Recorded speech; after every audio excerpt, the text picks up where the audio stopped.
So let's talk about invisible diseases. I was born with cystic fibrosis, and in a lot of ways, cystic fibrosis is an invisible illness. Yes, there's a lot of coughing involved, but other than that, generally speaking, people won't really know that you have cystic fibrosis unless you tell them. Of course, other people with cystic fibrosis might be able to pick up on the fact that you have cystic fibrosis because you might have clubbed fingernails or you have that cystic fibrosis voice. But generally speaking, most people wouldn't realize. And there's pros and cons to that because when you have a visible illness, it can attract unwanted attention. And when it's an invisible illness, you can kind of just get through without people noticing you.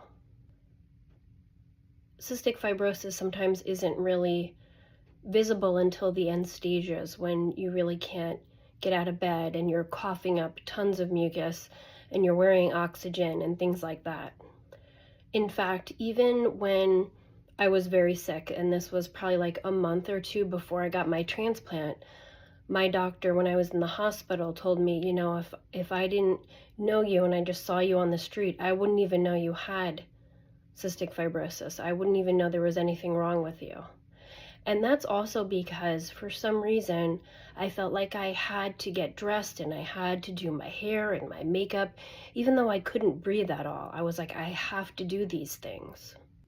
Even when I had my transplant evaluation, I only met the team one time because I got very, very sick and didn't make it to the testings.